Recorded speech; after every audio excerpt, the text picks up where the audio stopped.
Esther 8. On that same day King Xerxes gave the property of Haman, the enemy of the Jews, to Queen Esther. Then Mordecai was brought before the king, for Esther had told the king how they were related. The king took off his signet ring, which he had taken back from Haman, and gave it to Mordecai. And Esther appointed Mordecai to be in charge of Haman's property.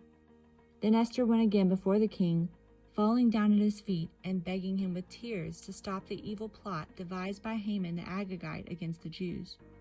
Again the king held out the gold scepter to Esther, so she rose and stood before him.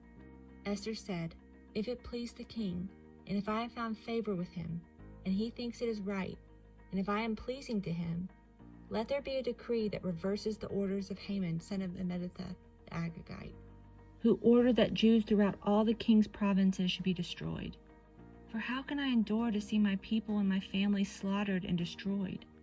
Then King Xerxes said to Queen Esther and Mordecai the Jew, "I have given Esther the property of Haman, and he has been impaled on a pole because he tried to destroy the Jews. Now go ahead and send a message to the Jews in the king's name, telling them whatever you want, and seal it with the king's signet ring. But remember that whatever has already been written in the king's name and sealed with the signet ring can never be revoked." So on June 25th, the king's secretaries were summoned, and a decree was written exactly as Mordecai dictated. It was sent to the Jews and to the highest officers, the governors, and the nobles of all the 127 provinces stretching from India to Ethiopia.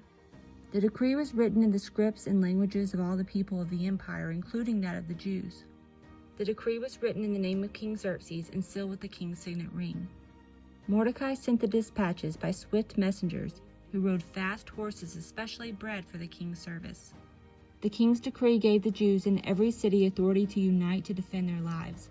They were allowed to kill, slaughter, and annihilate anyone of any nationality or province who might attack them or their children and wives, and to take the property of their enemies. The day chosen for this event throughout all the provinces of King Xerxes was March 7th of the next year.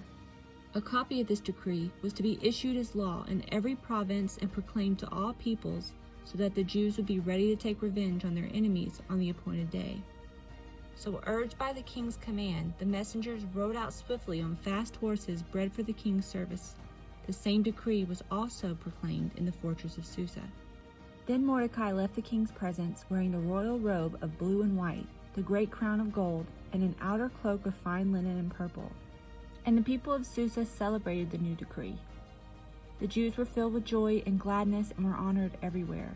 In every province and city, wherever the king's decree arrived, the Jews rejoiced and had a great celebration and declared a public festival and holiday. And many people of the land became Jews themselves, for they feared what the Jews might do to them.